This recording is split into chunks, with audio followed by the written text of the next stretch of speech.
Learning market में इसमें आज हम निफ्टी और बैंक निफ्टी कल का डिस्कशन करेंगे। सेंसेक्स की कल एक्सपायरी है, उसका डिस्कशन ज़्यादा जरूरी है बिकॉज सेंसेक्स की एक्सपायरी ऐसे टाइम पे हो रही है जिसके अगले ही दिन एमपीसी की मीटिंग है ना। कल बैंक्स नीचे से अच्छा रिकवर किए थे, आज भी बैंक्स ही थोड़े से पॉजिटिव थे, रिकवरी में हेल्प कर रहे थे।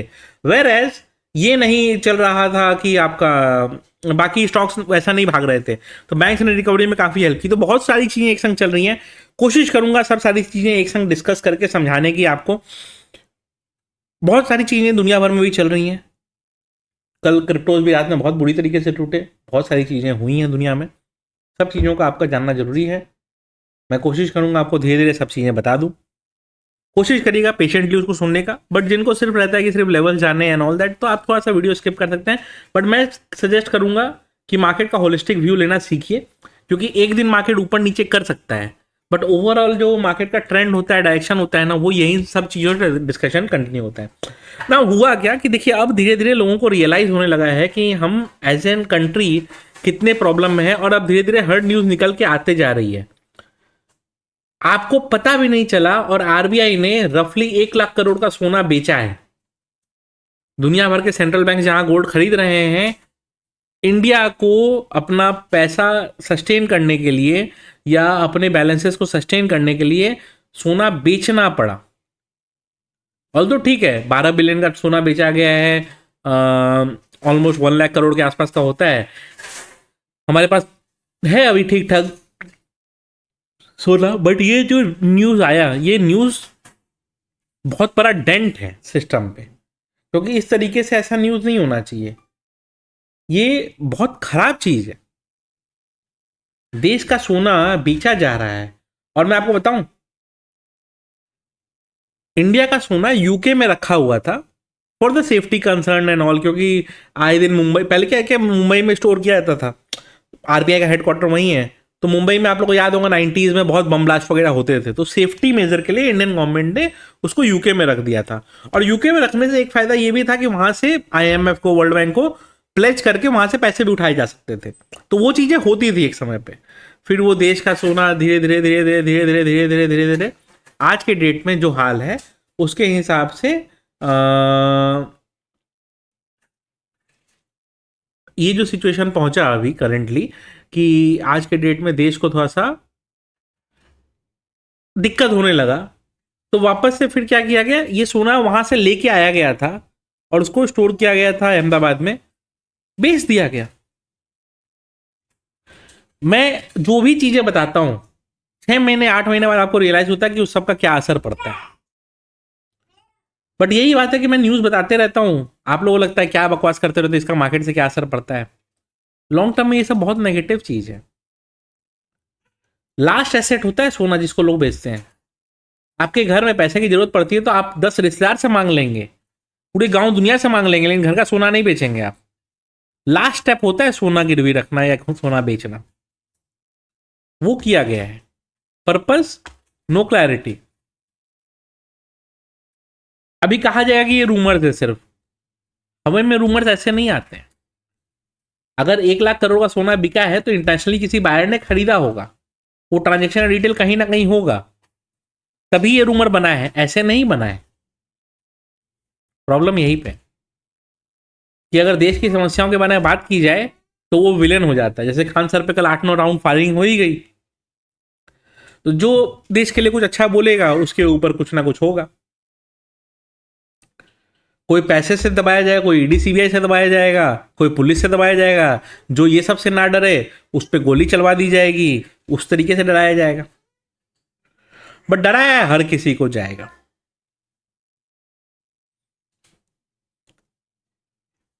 आज क्या हुआ, मार्केट नीचे गिरे और नीचे से रिकवर किए।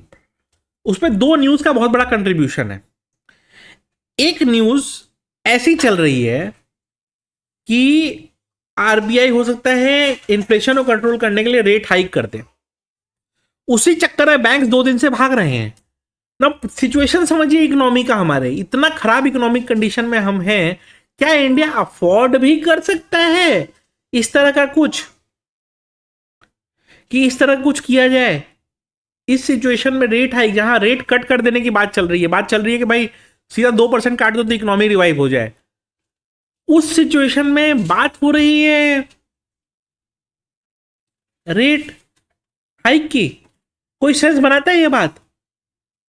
बट मार्केट में शॉर्ट कवरिंग ट्रिगर करानी है तो इस तरह से न्यूज फेंक दिया जाता है। बट क्या ये रियलिटी ऑफ द सिचुएशन से अलाइन करती है? इन्फ्लेशन बढ़ेगा ठीक है, बट इकोनॉमी का ऑलरेडी बैंड बजा हुआ है, फिर इकोनॉमी को आप पूरा और हमेशा और बड़े बड़े गड्ढे में डाल दोगे। यस, टू वे फाइट है, बट उसका बैलेंस अप्रोच होना चाहिए। लिक्विडिटी कट करने के और भी तरीके होते हैं। रेट हाइक कोई जरूरी नहीं है कि वही एक तरीका है रेट हाइक करके लिक्विडिटी कट करना। एम क्या है? लिक्विडिटी कट करना ना, दूसरे तरीके से हो सकता है। क्या जरूरत है उसके लिए रेट हाइक ही करना? बट नहीं, न्यूज चल रहा है। फिर दूसरा न्यूज जो आ रहा है वो तो और भयंकर है कि गवर्नमेंट एलटीसीजी का सोच रहा है। मैं आपको रियलिटी बताऊं, नॉर्मल पब्लिक का कोई एलटीसीजी कुछ बना है नहीं, क्योंकि लास्ट 2-3 साल में जिन्होंने इन्वेस्ट करा उनका कोई लॉन्ग टर्म कैपिटल गेन होगा कहां से? कुछ मार्केट रिटर्न ही नहीं दिया है। तो लॉन्ग टर्म कैपिटल गेन 2018 में जब लगा था उस समय से अगर आज देखेंगे तो मार्केट ऊपर है, बट उस समय इन्वेस्ट किसने किया था? 2020 के कोविड क्रैश में मैक्सिमम लोगों ने, जो लोगों ने इन्वेस्ट किया वो लोग सब ये वाले थे आपके, राइट? तो दूसरे लोग थे, ये लोग FIIs वगैरह, वो आज बेच रहे हैं। तो उस समय तो वहां से तो ये ऑलमोस्ट 100% रिटर्न में बैठे हुए हैं, तब तो वो बेच रहे हैं ना, उनको फर्क नहीं पड़ता।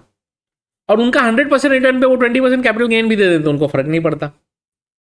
प्रॉब्लम क्या है? रिटेल नॉर्मल पब्लिक वो कुछ गेन कमाई ही नहीं है, टैक्स उनको लग रहा है। और लोग ये सोच रहे हैं कि अगर LTCG वगैरह कम कर दिया जाए, STCG वगैरह कम कर दिया जाए तो FIIs को भरोसा आ जाएगा। ये मिथ है भाई, ये मिथ है।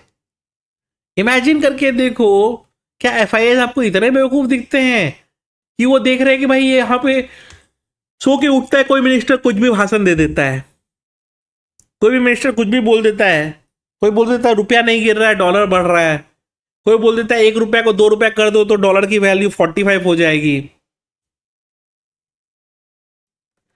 ऐसे ऐसे झिंगुर नमूने लोग जब देश को चला रहे होंगे ना, और उनसे बड़ा तो सबसे बड़ा गंवार उनके सरदार के रूप में बैठा हुआ है, तो कहां से होगा? आज मैंने ग्रुप में एक पोल डाला कि क्या रीजन है इंडिया का इकोनॉमी का और स्टॉक मार्केट का ये हाल होने का। मैंने बहुत सारे ऑप्शंस डाले, मैक्सिमम लोगों ने all of the above select किया, 50% लोगों ने all of the above select किया। आपको पता है ऑप्शंस क्या थे? चलिए देखते हैं, आपको भी मजा आएगा देख के। आते हैं डिस्कशन पे, आते हैं, डिस्कशन तो चलता रहेगा, बाकी सब चीजें जरूरी हैं ज्यादा। निफ्टी वगैरह के लेवल्स पे भी आते हैं, सब कैसे बिहेव किया, क्या किया, सब देखते हैं। मैंने लिखा reason of sudden decline in the rate of growth and decline of currency, not being proactive, too much focus on Hindu and Muslim, wrong focus of government, no investment in AI। सबने अपने अपने रीजन सिलेक्ट किए, but major क्या था सबका? All of the above. इसका मतलब क्या है? मेजोरिटी लोग ये मानते हैं कि हर फ्रंट पे गवर्नमेंट फेल हो रही है। हाँ, ये ऊपर के जो नॉर्थ के जो 2 स्टेट्स हैं, बिहार एंड यूपी, इनके लोग नहीं मानेंगे, ठीक है? स्पेशली जो बीमारू राज्य है ना, बिहार, यूपी, MP और राजस्थान, इनके लोग नहीं मानेंगे, बाकी सब लोग मानते हैं। और इनमें भी जो पढ़े लिखे हैं वो मान लेते हैं, बट जो नहीं है पढ़े लिखे या कुपर है, मतलब पढ़ा लिखा डिग्री होना ही नहीं होता है, जो कुपर है वो नहीं मानेंगे। तो कुछ कर नहीं सकते, मत मानिए। मैं खुद बिहार से आता हूं तो मुझे पता है मेरे सारे रिलेटिव्स की क्या माइंडसेट है, कि उनको गवर्नमेंट की कोई कमी दिखती ही नहीं। उनके हिसाब से बस अब्दुल को टाइट रखना जरूरी है। अब्दुल मेरे फ्रेंड का नाम हो सकता है, मैं उसकी बात कर रहा हूं, मैं किसी हिंदू या मुस्लिम की बात नहीं कर रहा हूं, ठीक है? And why we are behind in AI, we are incapable. मैंने बीच में लिखा है India is, Indians aren't. So actually India is capable of everything, Indians aren't. Top 1% of the population in India actually drives the entire India, बाकी 99% किसी काम के नहीं है। वो एग्जिस्ट ही क्यों करते हैं इस अर्थ पे, उसका कोई जवाब नहीं है। Youth is misguided, all of the above, our focus is wrong. इसमें भी वही चीज है, लोग मान रहे हैं कि मल्टीपल रीजंस हैं हमारे डाउनफॉल को कंट्रीब्यूट करने के लिए, और ये प्रॉब्लम दिए जा रहा है, क्या करेंगे। चलिए आते हैं क्या रहेगा डिस्कशन, कैसे क्या रहेगा। ठीक है, रहा एलटीसीजी कट वगैरह का। बजट आना है फेब में, या ऐसा नहीं है कि फेब के पहले नहीं काट सकते। मुझे याद है जो कॉर्पोरेट रेट टैक्स कट हुआ था 22% कट करके किया गया था, वो कट किया गया था लाइव मार्केट में इसी समय जुलाई या जून के पीरियड में ही किया गया था। और उसी कॉर्पोरेट कट का हाल ये है कि आज individual taxes in India is at the highest. आज से 10 साल 12 साल पहले corporate tax rate total direct tax collection का होता था 67-68% और 32% होता था इंडिविजुअल टैक्स वाला जो मैं और आप पे करते हैं। आज के डेट में हमें इतना चूसा जा रहा है कि इंडिविजुअल से जो टैक्स कलेक्शन है that is 65% and 35% is the corporate tax. यानी कि जो कॉर्पोरेट्स कमा रहे हैं पैसा, अदानी अंबानी ये लोग जो पैसा कमा रहे हैं, उनका जो टैक्स रेट है वो हम उनका टोटल कंट्रीब्यूशन 35% ही है और आपके और मेरे जैसे इंडिविजुअल्स का 65% पहुंच चुका है कंट्रीब्यूशन में। तो लोग कहते हैं कि ये सरकार सिर्फ कॉर्पोरेट्स की अदानी अंबानी की है, तो गलत नहीं कहते हैं, क्योंकि हर डिसीजन हर रूल इनका उन्हीं के फेवर में होता है, उन्हीं के टैक्सेस वगैरह कट होते हैं, आपके और मेरे नहीं कट होते हैं। बट एनीवेज क्या ही फर्क पड़ता है। ठीक है, चलिए निफ्टी सस्टेन बिलो 23,450 की स्टॉप लॉस 23,300 380 300 तक था। मार्केट ने उसी तरह बिहेव किया, ऊपर से गिरा, फिर ये 300 तक आया, फिर और टूट के 150 तक भी ऑलमोस्ट गया है, फिर ऐसे रिकवरी किया। मैंने बार बार समझाना 20 EMA लगा के रख लीजिएगा। 20 EMA के ऊपर मतलब निकलना मतलब शॉर्ट्स हटाना है, एंड 20 EMA के ऊपर निकला है तो आप 200 से लेके ऑलमोस्ट 400 तक मार्केट गए हैं, 440 450 तक मार्केट गए हैं। तो इसी तरह से मार्केट बिहेव करता है। और ये सब क्यों हो रहा है? वही जो बैंकिंग न्यूज, एलटीसीजी न्यूज वगैरह के बेसिस पे। अब मैं आपको बता दूं, जो रेड बॉक्स ग्लोबल जो चैनल है जो ये सब न्यूज पब्लिश करता है, वो सिंगापुर में बैठा हुआ मेरे और आप जैसे एक आदमी है, बस चूंकि उसका चैनल पुराना हो गया है तो उस पर क्रेडिबिलिटी बढ़ गई है लोगों की। यस डेफिनेटली आदमी अच्छा है, मतलब अभी तो वो वीडियो देखेगा भी मेरा, तो मेरे को मैसेज करेगा कि मेरे को क्यों तोड़ा तुमने। बट बात ये है कि आदमी अच्छा है, सब कुछ ठीक है, बट वो भी सोर्सेज से ही कोट करता है, उसके पास फिनेंस मिनिस्टर फोन करके नहीं बोलती हैं। ठीक है, मेरा दोस्त ही है, मैं रियलिटी ही बता रहा हूँ आपको। हाँ, लेकिन ये है कि यस उसको कोई सोर्स ने बताया होगा, जैसे मार्केट सर्कल में हमारे डिस्कशन वगैरह चलते रहता है, तो उसी तरह उसके डिस्कशन सर्कल में भी आया होगा, तो उसी हिसाब से उसने बताया है और गलत नहीं बताया है। हो सकता है क्योंकि गवर्नमेंट इसको कंसिडर करे, क्योंकि कोई उपाय नहीं बचा है अभी नहीं करेंगे तो कब करेंगे। ऐसे भी लास्ट 2-3 साल में कोई एलटीसीजी कलेक्शन वैसा सॉलिड वाला हुआ नहीं है, क्योंकि 2 साल से कोई कैपिटल गेन ही नहीं करा हुआ है। पुराने होल्डिंग्स पे बिक रहा है, उस पर आ रहा है, तो किसी को फर्क नहीं पड़ता, तो वो चीज़ है। तो ठीक है, अब न्यूज़ वगैरह आ रहा है, जैसा न्यूज़ आता है वैसा। अब इसमें देखिए ट्रिगर क्या था, ट्रिगर था निफ्टी बैंक 53,000 से निफ्टी बैंक 54,200 1200 पॉइंट नीचे से रिकवर किया है निफ्टी बैंक। और सिर्फ ये इस न्यूज पे किया है कि शायद रेट हाइक होगा इन्फ्लेशन कट करने के लिए, तो करेंसी थोड़ी सी स्टेबल होगी। आपको लगता है इस कंडीशन में गवर्नमेंट रेट हाइक का सोच सकता है? लिक्विडिटी मेजर जरूर ले सकता है, बट रेट हाइक का सोच सकता है? I doubt. मतलब रेट हाइक आपने कर दिया ना, तो आपने टेक्निकली अपने कंधे पे बंदूक रख के ट्रिगर को मोड़ दिया है अपने सर के ऊपर। कभी भी आपको सर को ही उड़ा सकता है वो। आपने कंधे पे बंदूक रखा, ट्रिगर को अपने तरफ घुमा दिया, ये वाला हाल हो गया। दूसरा तरीका भी है, कंधा दूसरा यूज कर लो, बट उसमें भी मरोगे खुद ही। और तीसरा तरीका है कुछ ना करो। तो तीसरा तरीका इस करंट इकोनॉमिक सिचुएशन में सबसे अच्छा है, जैसा है चलने दो चुपचाप। कुछ करने गए तो खुद ही को गोली आके लगेगी, उससे बढ़िया है कि ना करो। बट देखो क्या चलता है क्या नहीं चलता है। ठीक है, आते हैं कल के डिस्कशन पे आते हैं। लेकिन हाँ, पहले चलते हैं क्रिप्टो के डिस्कशन पे। और क्रिप्टो वाला कल का पोजीशन आप लोग सबको इंटरेस्ट होगा मेरे में कि क्या हुआ था एंड ऑल दैट। सब कुछ ठीक था, लाइव वीडियो में मैंने दिखाई था, पोजीशंस निकल रहे थे, सब निकल गए थे, एथीरियम बचा हुआ था। आपने नोटिस भी किया होगा मेरे सबके ऑर्डर लगे हुए थे, एथीरियम के नहीं लगे हुए थे। और एथीरियम ने टुवर्ड्स द एंड रात में जो फॉल दिया है, मतलब ये जो 1820 का लो जो लगा है ना, मेरे को लगता है ना ये मेरे ही उससे लगा है। मैंने सुबह इसीलिए एक स्टोरी भी डाली थी इंस्टाग्राम पे कि last night I got trapped in Ethereum. क्योंकि देखिए प्रॉफिट सब लोग बताते हैं आपको, प्रॉफिट होता भी होगा लोगों को, लेकिन यार लॉस नहीं आपको बताएंगे ना तो आपको पता नहीं चलेगा कि रियलिटी थोड़ी सी अलग है। लॉसेस भी होते हैं ट्रेडिंग में, इतना ईजी नहीं है ट्रेडिंग, जान के रखना जरूरी है आपको। चलिए आते हैं कल के लिए क्या डिस्कशन का। बट किसी को क्रिप्टो ट्रेडिंग में इंटरेस्ट हो तो ये ध्यान रखिएगा कि इसका लिंक डिस्क्रिप्शन में रहता है, चेक कर लीजिएगा। डेल्टा का account opening link, CoinSwitch का account opening link, Coin D6 का अकाउंट ओपनिंग लिंक, तीनों का लिंक डिस्क्रिप्शन में रहता है। तीनों में अकाउंट ओपन कर लीजिए, जिसमें ट्रेड करना है आप करिए। Delta one of the best platforms है, सब लोग आपने देखा है मेजोरिटी ट्रेडर्स डेल्टा यूज करते हैं क्योंकि delta one of the best platforms है एक्चुअली। और ट्रेडिंग में 2-4 पैसा फीस बचाने से ज़्यादा जरूरी होता है कि आपका प्लेटफॉर्म सही हो। ठीक है, बिटकॉइन का देख लेते हैं एक बार लेवल, सिंपल सा रखते हैं, ज़्यादा कॉम्प्लिकेट नहीं करते हैं। 67,000 का लेवल रख लीजिए।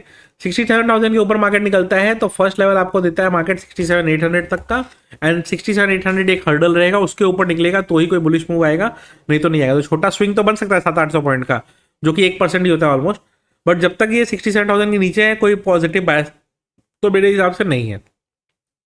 65-66 के आसपास सपोर्ट लेना चाहिए, तो 66 200-300 का लेवल जो है ये इसमें क्रूशल है, इस पर सपोर्ट का काम ये कर रहा है, देखते रहिएगा।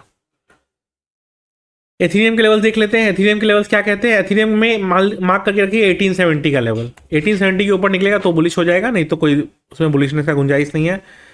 सोलाना बहुत नीचे टूट चुका, 75 के ऊपर जब तक ना जाए बुलिश मत सोचिएगा।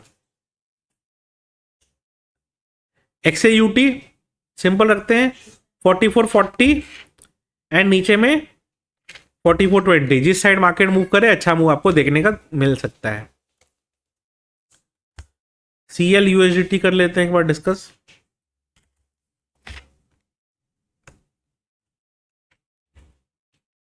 ठीक है, क्रूड अगेन कल मैंने बोला भी था ना, इसमें शॉर्ट साइड का बायस मत रखिएगा, बुलिश बायस ही रखना जरूरी है इसमें। जब तक 94 के ऊपर है बुलिश बायस बना हुआ है, ठीक है, ध्यान रखिएगा। निफ्टी बैंक निफ्टी के लेवल्स पे आते हैं, बट पहले सेंसेक्स का मैं प्रीमियम्स आपको एनालाइज करके दिखा दूं। 74,350 पे मार्केट है, 330 पॉइंट वहां प्रीमियम, तो मतलब 350 पे ये है तो 380 के आसपास का वो दिखा रहा है। तो सेंसेक्स में 30 पॉइंट का extra premium is technically nothing. Premium 250 points है, यानी कि premiums on the higher side है। मार्केट अगर किसी कारण से तोड़ता है ना आपका 74,200 का लेवल, तो फिर ये 73,800 तक का इजी मूव दे सकता है, उसके बाद 73,600 तक का। बट जब तक 74,400 के ऊपर नहीं निकलता है बुलिश भी मत लीजिए। 74,400 के ऊपर 74,600 74,800 तक इजी मूव है, 75,000 तक भी स्विंग एक्सटेंड हो सकता है, ध्यान रखिएगा। बट चूंकि परसों MPC है, टुवर्ड्स द एंड कल सेकंड हाफ में प्रॉफिट बुकिंग वगैरह देखने को मिल सकती है, which is contrary to the view of कि सेंसेक्स में यूजुअली शॉर्ट कवरिंग होती है।